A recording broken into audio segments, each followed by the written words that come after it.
Hello అండి. Welcome to my channel. నా పేరు స్వప్న. ఇవాళ నేను రొయ్యలు విత్ దోసకాయ ఎలా చేయాలో చెప్పబోతున్నాను. ఇది చాలా టేస్టీగా ఉంటుందండి. ఖచ్చితంగా ట్రై చేయాల్సిన రెసిపీ. ఎంతో టేస్టీగా ఉండే రెసిపీ మీకోసం. దానికోసం ఒక హాఫ్ కేజీ దోసకాయలు, 2 ఉల్లిపాయలు, 2 పచ్చిమిరపకాయలు.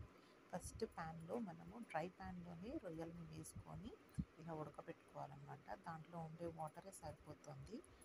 అది రొయ్యలు ఉడికేలోపు పక్కన ప్యాన్ మీద ఒక కావాల్సినంత ఆయిల్ పోసుకొని అందులో కట్ చేసి పెట్టుకున్న ఆనియన్స్ని బ్రౌన్గా అయ్యేదాకా వేపుకోవాలి.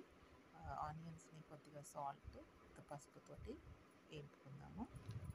ఉల్లిపాయలు, కొద్దిగా కరివేపాకు, ఇంకా పచ్చిమిరపకాయలు కూడా వేసుకొని వేపుకోవాలండి. ఓ పక్క రొయ్యలు ఉడికిపోయాయి. ఇలా మొత్తం వాటర్ అంతా డ్రై అయిపోవాలన్నమాట. సో రొయ్యల్ని పక్కన పెట్టేసుకొని ఉల్లిపాయలు, అల్లం వెల్లుల్లిపాయ పేస్ట్ కూడా వేసుకొని పచ్చివాసన పోయేదాకా వేపుకోవాలి. ఒకసారి అల్లం వెల్లుల్లిపాయ కూడా ఫ్రై అయిపోయిన తర్వాత కట్ చేసి పెట్టుకున్న దోసకాయ ముక్కల్ని యాడ్ చేసుకొని బాగా వేపుకోవాలండి. మీలో ఫస్ట్ టైం నా ఛానల్ చూస్తున్నట్టయితే కనుక please like, share and subscribe అండి. వ్యూస్ అయితే వస్తున్నాయి కానీ సబ్స్క్రైబర్స్ ఎవరు రావట్లేదు. ప్లీజ్ సబ్స్క్రైబ్ చేసుకొని నన్ను ఎంకరేజ్ చేయండి. సో ఇంకా కొత్త కొత్త వంటకాలు నేను మీకోసం ప్రజెంట్ చేయాలనుకుంటున్నాను. Please like, share and subscribe. అయితే దోసకాయల్ని కొద్దిగా వేగనివ్వాలండి.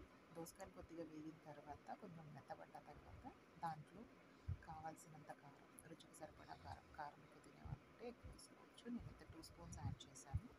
ఇంకా 1 స్పూన్ ధనియాల పొడి యాడ్ చేశాను. రెండు కలుపుకున్న తర్వాత కొద్దిగా వాటర్ పోసుకోవాలండి. కొద్దిగా వాటర్ యాడ్ చేసుకొని దోసకాయ ముక్కల్ని బాగా ఉడకనివ్వాలి. ఒకసారి దోసకాయ ముక్కలు ఉడికిన తర్వాత దోసకాయ ముక్కలు ఉడికాక కొంచెం చింతపండు రసాన్ని యాడ్ చేసుకోవాలండి. ఇది మీ ఇష్టం, వేసుకోవాలి అనుకుంటే వేసుకోవచ్చు, లేదు అనుకుంటే వేయక్కర్లేదు. నేనైతే యాడ్ చేసుకున్నాను కొద్దిగా పులుపు టేస్ట్ కోసము. కొంచెం చింతపండు వేసుకున్న తర్వాత ఒక 2 మినిట్స్ మూత పెట్టుకొని ఉడికించుకోవాలండి.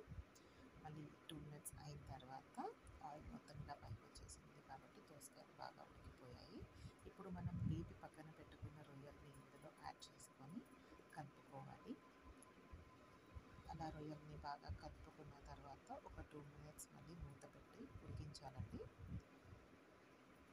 2 మినిట్స్ అయిన తర్వాత మొత్తం ఆయిల్ అంతా ఇలా పైకి వస్తుంది. సో ఆ టైంలో కొద్దిగా జీలకర్ర పొడి, కొద్దిగా గరం మసాలాని యాడ్ చేసుకొని ఇంకొక 2 మినిట్స్ దాన్ని ఉడకనివ్వాలి.